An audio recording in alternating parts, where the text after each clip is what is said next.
ಶಾಹಿಲ್ ಮನ್ಸಿಲ್ ಸಂಚಿಕೆ 2.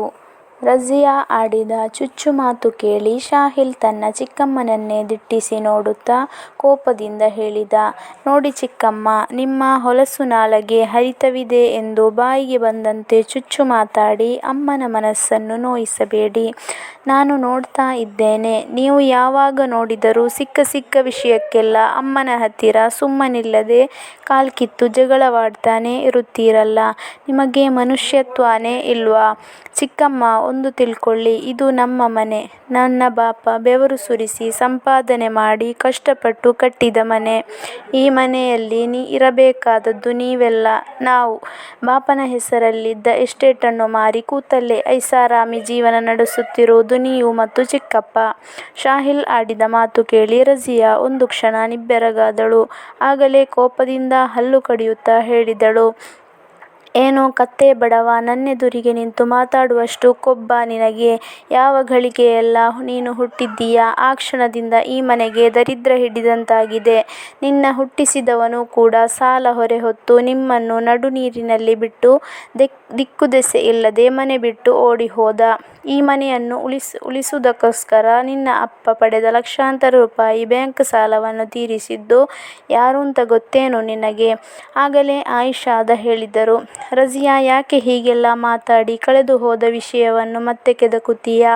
ಅವನು ಬುದ್ಧಿಯಿಲ್ಲದೆ ಒಂದೆರಡು ಮಾತಾಡಿದ. ನೀನು ಎಲ್ಲ ಗೊತ್ತಿದ್ದು ಇಷ್ಟೆಲ್ಲ ಮಾತಾಡ್ತೀಯಲ್ಲ. ನಾನು ಯಾವಾಗಲಾದರೂ ನಿಮ್ಮಲ್ಲಿ ಅಂದಿದ್ದೇನಾ ಇದು ನನ್ನ ಮನೆ ಅಂತ? ಲೇ ಮನೆ ಹಾಳಿ, ಎಲ್ಲ ನಿನ್ನದೇ ಕುತಂತ್ರ ಕಣೆ. ಆಹಾ, ದೊಡ್ಡವರೊಡನೆ ಹೇಗೆ ಮಾತಾಡಬೇಕಂತ ಮಗನಿಗೆ ಒಳ್ಳೆಯ ಪಾಠವನ್ನೇ ಕಲಿಸಿದ್ದೀಯ. ನಾನು ನೋಡ್ತೇನೆ ಕಣೆ, ತಾಯಿ ಮಗ ಇಬ್ಬರು ಎಷ್ಟು ದಿನ ಅಂತ ಅನ್ಯೋನ್ಯವಾಗಿರುತ್ತೀರಿ ಎಂದು. ಇಷ್ಟು ಚೋಟುದ್ದ ಪ್ರಾಯದಲ್ಲೇ ಹೀಗೆಲ್ಲ ಮಾತಾಡುವವನು ಮುಂದೆ ನಿನ್ನನ್ನು ಚೆನ್ನಾಗಿ ನೋಡಿಕೊಳ್ತಾನೆ ಎಂದು ತಿಳಿದುಕೊಂಡಿದ್ದೀಯಾ? ಅವನಿಗೂ ಸ್ವಲ್ಪ ಬುದ್ಧಿ ಬರಲಿ. ನಿನ್ನನ್ನು ಅವನು ಹೇಗೆ ಮನೆಯಿಂದ ಹೊರಗೆ ಅಟ್ಟುತ್ತಾನೆ ನೋಡು. ಚಿಕ್ಕಮ್ಮ, ನನ್ನ ತಾಯಿಯನ್ನು ಹೇಗೆ ನೋಡಿಕೊಳ್ಳಬೇಕೆಂದು ನನಗೆ ಚೆನ್ನಾಗಿ ಗೊತ್ತು. ನಿಮ್ಮ ಕೆಟ್ಟ ಬಾಯಲ್ಲಿ ಹೀಗೆಲ್ಲ ಹಿತೋಪದೇಶ ಮಾಡಿ ತಾಯಿ ಮಗನಿಂದ ದೂರ ಮಾಡಲು ನೋಡಬೇಡಿ. ಮೊದಲು ನಿಮ್ಮ ಮಗ ದಾರಿ ತಪ್ಪೋದಕ್ಕಿಂತ ಮುಂಚೆ ಅವನಿಗೆ ಒಳಿತಿನ ಪಾಠ ಹೇಳಿಕೊಡಿ. ಅವನು ಇಷ್ಟು ಚಿಕ್ಕ ಪ್ರಾಯದಲ್ಲೇ ಸುಮ್ಮನಿಲ್ಲದೆ ಸುಳ್ಳು ಚಾಡಿ ಹೇಳುವ ದುರಭ್ಯಾಸ ಬೆಳೆಸಿಕೊಂಡಿದ್ದಾನಲ್ಲ, ಅದಕ್ಕೆ ಮೊದಲು ಕಡಿವಾಣ ಹಾಕಿ. ಅವನನ್ನು ಹೀಗೆ ಬಿಟ್ಟರೆ ಮುಂದೆ ಒಂದು ದಿನ ಕೆಟ್ಟ ಗೆಳೆಯರ ಸಹವಾಸ ಮಾಡಿ ಖಂಡಿತ ಹಾಳಾಗುತ್ತಾನೆ ಎಂದ ಶಾಹಿಲ್ ತನ್ನ ಚಿಕ್ಕಮ್ಮನಿಗೆ ಮರು ಉತ್ತರ ಕೊಟ್ಟ. ಶಾಹಿಲ್ ರಜಿಯಾಳಿಗೆ ಎದುರು ಮಾತಾಡಿದ್ದು ಕಂಡು ಸಿಟ್ಟಾದ ಆಯಿಷಾದ ಕೋಪದಿಂದ ಶಾಹಿಲ್ನ ಕಪಾಳಕ್ಕೆ ಒಂದು ಬಾರಿಸಿಯೇ ಬಿಟ್ಟರು. ಶಾಹಿಲ್ ಮುಂದೇನೂ ಮಾತಾಡದೆ ನೋವಿನಿಂದ ಅಮ್ಮ ಎಂದು ಕೂಗುತ್ತಾ ಕೆನ್ನೆಗೆ ಕೈಯಿಟ್ಟು ನೇರವಾಗಿ ಕೋಣೆಯೊಳಗೆ ಓಡಿದ. ಆಯಿಷಾದ ಕೂಡ ತನ್ನ ಮಗ ಶಾಹಿಲ್ ಹಿಂದೇನೆ ಕೋಣೆಗೆ ನಡೆದರು. ರಜಿಯಾ ಕೋಪದಿಂದ ಕಣ್ಣು ಮಿಟುಕಿಸುತ್ತಾ ಗೊಣಗಿದಳು, ಇವನನ್ನು ಹೀಗೆ ಮೆರೆಯಲು ಬಿಟ್ಟರೆ ಮುಂದೆ ಖಂಡಿತ ನಮಗೆ ಉಳಿಗಾಲವಿಲ್ಲ.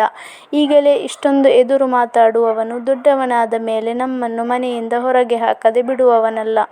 ಯಾವುದಕ್ಕೂ ಮೊದಲು ಅವನ ಹೆಸರಲ್ಲಿದ್ದ ಈ ಮನೆಯ ಸರ್ವ ಆಸ್ತಿಯನ್ನು ಪುಸಲಾಯಿಸಿ ನನ್ನ ಮಗನ ಹೆಸರಿಗೆ ವರ್ಗಾವಣೆ ಮಾಡಿದರೆ ಮಾತ್ರ ನಾವು ಈ ಮನೆಯಲ್ಲಿ ನೆಲೆಸುವುದಕ್ಕೆ ಸಾಧ್ಯ.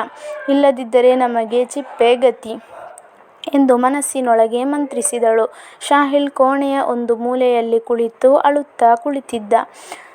ಆಯಿಷಾದ ಶಾಹಿಲ್ನ ಹತ್ತಿರ ಕುಳಿತು ಅವನ ಮುಖ ಸವರುತ್ತಾ ಹೇಳಿದರು, ಮಗ, ನೋವಾಯಿತೇನೋ? ನಿನಗೆ ಎಷ್ಟೋ ಸಲ ಹೇಳಿದ್ದೇನೆ, ದೊಡ್ಡವರ ಮುಂದೆ ತಲೆ ಬಗ್ಗಿ ನಡೆಯಬೇಕೆಂದು.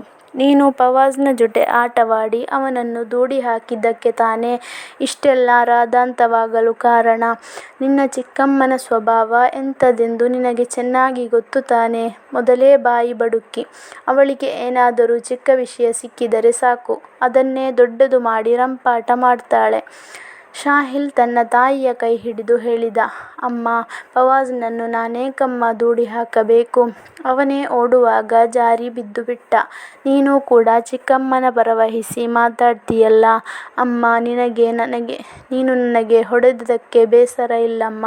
ಚಿಕ್ಕಮ್ಮ ನಿನಗೆ ಮತ್ತು ಬಾಪನ ಹೆಸರೆತ್ತಿ ಕೆಟ್ಟ ಶಬ್ದಗಳಿಂದ ಚುಚ್ಚಿ ಮಾತಾಡಿದ್ರಲ್ಲ, ಹಾಗೆಲ್ಲ ಮಾತಾಡಿದರೆ ಯಾವ ಮಕ್ಕಳಿಗೂ ಕೋಪ ಬರದೇ ಇರುತ್ತಾ ಹೇಳು? ಯಾಕಮ್ಮ ನೀನು ಚಿಕ್ಕಮ್ಮನ ಎದುರಲ್ಲಿ ಯಾವಾಗಲೂ ಇಲಿಯಂತೆ ಒಂಥರ ಹೆದರಿಕೆಯಿಂದ ಮುದುಡಿಕೊಂಡು ಇರುತ್ತೀಯಾ? ಅಮ್ಮ, ನಾವೇನು ಅವರಿಗೆ ಹೆದರಿ ನಡೆದರೆ ಈ ಮನೆಯಲ್ಲಿ ಮುಂದೆ ಬಾಳೋಕೆ ಸಾಧ್ಯನೇ ಇಲ್ಲ. ಇದು ನಮ್ಮ ಮನೆಯಲ್ವಾ? ನೀನು ಯಾರಿಗೂ ಹೆದರದೆ ಧೈರ್ಯದಿಂದಿದ್ದರೆ ಅವರು ನಮಗೆ ಏನೂ ಮಾಡಲು ಸಾಧ್ಯವಿಲ್ಲ. ಮಗ, ನಾನೇನು ಅವರಿಗೆ ಹೆದರುತ್ತಾ ಇಲ್ಲ ಕಣೋ. ನಾನು ಎಲ್ಲವನ್ನೂ ಸಹಿಸಿ ಈ ಮನೆಯ ಕೆಲಸದಾಳಿನಂತೆ ಇದ್ದು ಅವರು ಕೊಟ್ಟ ನೋವನ್ನೆಲ್ಲ ನುಂಗಿ ಮೌನವಾಗಿದ್ದೇನೆ. ಯಾಕೆ ಗೊತ್ತಾ? ನಾಳೆ ನಿನಗೆ ಅವರಿಂದ ಏನೂ ತೊಂದರೆಯಾಗಬಾರದೆಂದು. ಈ ಮನೆಯ ಆಸ್ತಿಗೋಸ್ಕರ ನಿನ್ನನ್ನು ಸಾಯಿಸಲು ಹಿಂಜರಿಯುವವರಲ್ಲ ಆ ರಾಕ್ಷಸರು. ಅವರ ದೃಷ್ಟಿ ನಿನ್ನ ಮೇಲೆ ಬೀಳಬಾರದೆಂದು ಇಷ್ಟು ಚಿಕ್ಕ ಪ್ರಾಯದಲ್ಲೇ ನಿನ್ನನ್ನು ಬಡ ಮಕ್ಕಳು ಕಲಿಯುವ ವಿದ್ಯಾಸಂಸ್ಥೆಗೆ ಸೇರಿಸಿದ್ದು. ನಿನ್ನ ಬಾಪ ಈ ಮನೆಯಲ್ಲಿ ಇರುತ್ತಿದ್ದರೆ ನಾನೇಕೋ ನಿನ್ನನ್ನು ಅನಾಥ ಮಕ್ಕಳು ಕಲಿಯುವ ವಿದ್ಯಾಸಂಸ್ಥೆಗೆ ಸೇರಿಸುತ್ತಿದ್ದೆ. ಅವರಿರುತ್ತಿದ್ದರೆ ನಿನ್ನನ್ನು ಯಾವುದಾದರೂ ದೊಡ್ಡ ಆಂಗ್ಲ ಮಾಧ್ಯಮ ಶಾಲೆಗೆ ಸೇರಿಸುತ್ತಿದ್ದರು. ಇಷ್ಟು ದಿನಗಳಲ್ಲಿ ನಿನ್ನ ಬಾಪ ಇಂದಲ್ಲ ನಾಳೆ ನಮ್ಮನ್ನು ಹುಡುಕಿಕೊಂಡು ಬಂದೇ ಬರುತ್ತಾರೆ ಎಂದು ದೇವರ ಮೇಲೆ ಭಾರ ಇಟ್ಟು ಅವರ ದಾರಿಯನ್ನು ಕಾಯುತ್ತಾ ಇದ್ದೇನೆ. ಅವರು ಎಲ್ಲಿದ್ದಾರೋ ಹೇಗಿದ್ದಾರೋ ಆ ದೇವರಿಗೇ ಗೊತ್ತು. ಅಷ್ಟರಲ್ಲೇ ಶಾಹಿಲ್ನ ಚಿಕ್ಕಪ್ಪ ಮುನೀರ್ ಜೋರಾಗಿ ಶಾಹಿಲ್ ಶಾಹಿಲ್ ಎಂದು ಕೂಗಿ ಕರೆದ. ಶಾಹಿಲ್ ತನ್ನ ಚಿಕ್ಕಪ್ಪನ ಧ್ವನಿಗೆ ಓಗೊಟ್ಟು ಭಯದಿಂದ ನಡುಗುತ್ತಾ ತನ್ನ ಚಿಕ್ಕಪ್ಪನ ಎದುರಿಗೆ ಹೋಗಿ ನಿಂತ. ಮುನೀರ್ ಹೇಳಿದ. ಕಂಟಿನ್ಯೂಡ್.